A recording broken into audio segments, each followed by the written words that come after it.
తెలంగాణ కాశీగా ప్రసిద్ధిగాంచినటువంటి త్రివేణి సంగమమైనటువంటి కాళేశ్వరం సరస్వతి పుష్కరాలకు అన్ని ఏర్పాట్లు ఇప్పటికే జరిగాయి. ప్రస్తుతానికి కూడా వీవీఐపీలతో పాటు సామాన్య భక్తులు వచ్చే విధంగా అన్ని ఏర్పాట్లు చేస్తున్నటువంటి నేపథ్యంలో భక్తులకు అన్ని సౌకర్యాలు కల్పించే విధంగా ఇటు దేవాదాయ శాఖతో పాటు ఇక్కడ ఎండోమెంట్ డిపార్ట్మెంట్ అలాగే అధికారులు కూడా అన్ని ఏర్పాట్లు చేశారు. ప్రస్తుతానికి భద్రతా ఏర్పాట్లు పర్యవేక్షించడానికి కూడా ఇక్కడ భూపాలపల్లి ఎస్పీ కిరణ్ ఖరే గారు మనతో ఉన్నారు. ఒకసారి ఎట్లాంటి ఏర్పాట్లు అలాగే ఎట్లాంటి భద్రతా ఏర్పాట్లు చేశారు ఒకసారి మనం సార్ని కలుపుకుందాం. నమస్తే సార్. ఏ ఇప్పుడు భద్రతా ఏర్పాట్లు అనేసరికి పుష్కరాలు అనేసరికి దూర ప్రాంతాల నుంచి కూడా భక్తులు వస్తుంటారు సార్. ఇక్కడ భక్తులతో పాటు వీవీఐపీలకు ఎట్లాంటి ఏర్పాట్లు చేశారు సార్? నమస్తే అండి. ఇది సరస్వతి పుష్కర్‌లో 12 సంవత్సరం తర్వాత వస్తుంది. సో ఇది కాళేశ్వరం అంటే సౌత్ ఇండియాలో ఒకటి మాత్రమే ఇది సరస్వతి పుష్కరం ఉంది. సో చాలా గ్రాండ్‌గా ఇక్కడ ప్రిపరేషన్ నడుస్తుంది. ఆల్రెడీ ఇక్కడ ప్రిపరేషన్ చేయడం జరిగింది. సో డిస్ట్రిక్ట్ అడ్మినిస్ట్రేషన్ తర్వాత పోలీస్ అడ్మినిస్ట్రేషన్ నుంచి కొన్ని మంత్స్ నుంచి ఇది మొత్తం ఈ అరేంజ్మెంట్ నడుస్తుంది. సో దాంట్లో స్పెసిఫికలీ మన పోలీస్ సైడ్ నుంచి ఇప్పుడు టోటల్ 3000 ఫోర్స్ ఇక్కడ పెట్టడం జరిగింది.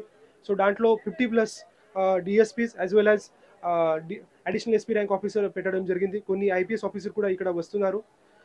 అట్ ద సేమ్ టైం ఇది ప్రాపర్గా ఇది సెక్యూరిటీ కోసం ఛత్తీస్గఢ్ తర్వాత మహారాష్ట్ర పోలీస్ సైడ్ నుంచి కూడా area domination as well as coordination కూడా ప్రాపర్గా నడుస్తుంది.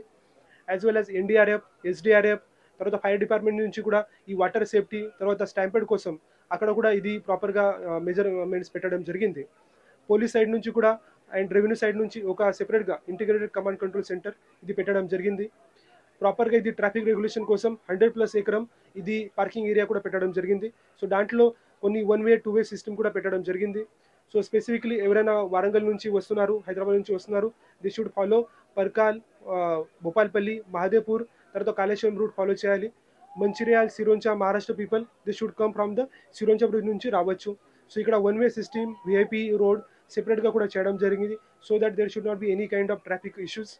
అట్ ద సేమ్ టైం మనము ప్రాపర్గా టెక్నాలజీ యూజ్ చేసి ఒక అడ్వాన్స్గా సీసీటీవీ కెమెరాస్ కూడా పెట్టడం జరిగింది. సో టోటల్ 200+ సీసీటీవీ కెమెరాస్ ఇక్కడ పెట్టడం జరిగింది. ఒక ఇంటిగ్రేటెడ్ కమాండ్ కంట్రోల్ సెటప్ మనము స్టార్ట్ చేశాం. స్పెసిఫిక్లీ దాంట్లో automatic number plate recognition cameras, face detection cameras అది పెట్టడం జరిగింది. ఆ కెమెరాస్ కూడా మనము ఇంటిగ్రేటెడ్ కమాండ్ కంట్రోల్ సెంటర్ హైదరాబాద్కి కనెక్ట్ చేస్తున్నాము. సో ఆ ప్రకారంగా నేను భక్తులకి అందరికీ ఆహ్వానం చేస్తున్నాము. మీకు ఖచ్చితంగా ఇక్కడ రండి. మన పోలీస్ సైడ్ నుంచి డిస్ట్రిక్ట్ అడ్మినిస్ట్రేషన్ సైడ్ నుంచి ఒక మంచిగా bathing experience as well as temple దర్శనం ఉండాలి. ఆ కోసం మనము ప్రయత్నం చేస్తున్నాము. సో ప్లీజ్ ఇక్కడ ప్రాపర్గా మీ కూడా మీ సైడ్ నుంచి బాధ్యత తీసుకొని మీ ఇక్కడ రావాలి. Thank you sir. Thank you. అయితే ఇప్పటికీ అన్ని భద్రతా ఏర్పాట్లతో పాటు ఎందుకంటే ఇక్కడ హైదరాబాద్ లాంటి ప్రాంతాల నుండి ఇలాగే మంచిర్యాల ఈ ప్రాంతం అంటే మొత్తం ఇటు ఛత్తీస్గఢ్ ఈ ఎక్కడి నుండి వచ్చినా కానీ భక్తులకు ఎలాంటి ఇబ్బంది కలగకుండా కూడా అన్ని ట్రాఫిక్ ఇష్యూస్ లేకుండా అన్ని ఏర్పాట్లు కూడా చేశామని చెప్పి అంటున్నారు. ముఖ్యంగా భద్రతా ఏర్పాట్ల విషయంలో 3000 మంది పోలీసు బలగాలను కూడా ఏర్పాటు చేశారు. దాంతోపాటు 50 మంది డిఎస్పీలు కూడా ఇక్కడ ఉండి పర్యవేక్షిస్తున్నారు. 250 సీసీ కెమెరాలతోటి మొత్తం నిఘా వ్యవస్థ ఉంటుంది. ఇది హైదరాబాద్కి కూడా కమాండ్ కంట్రోల్ రూమ్ కూడా అనుసంధానం చేసే విధంగా ఉంటుందని చెప్పి అంటున్నారు. ఇప్పటి వరకు భక్తులు కూడా ఎట్లాంటి అధైర్యం లేకుండా పుష్కరాల స్నానాలు చేయడానికి 12 ఏళ్ళకోసారి వచ్చేటువంటి పుష్కర స్నానాలు చేసి స్వామివారిని కూడా దర్శించుకోవాల్సిందిగా చెప్తున్నారు. ఇప్పటి వరకు ఒక పర్యాటక కేంద్రంగానే కాకుండా ఒక ఆధ్యాత్మిక కేంద్రంగా కూడా త్రివేణి సంగమంగా కూడా ఉన్నటువంటి ఇక్కడ కాళేశ్వరము ముక్తేశ్వర ఈ దేవాలయానికి కూడా భక్తులు తండోపతండాలుగా మామూలుగానే వస్తుంటారు. కానీ పుష్కర ఏర్పాట్లు అనేసరికి కూడా దేశవ్యాప్తంగా ఇక్కడికి వచ్చేటువంటి అవకాశం అయితే కనిపిస్తుంది. ముఖ్యంగా దక్షిణ భారతదేశం నుండి వచ్చేటువంటి భక్తులకు మాత్రం అన్ని ఏర్పాట్లు కూడా చేసినట్టుగా మనకు స్పష్టంగా ఇక్కడ భద్రతా ఏర్పాట్ల గురించి చెప్తున్నారు.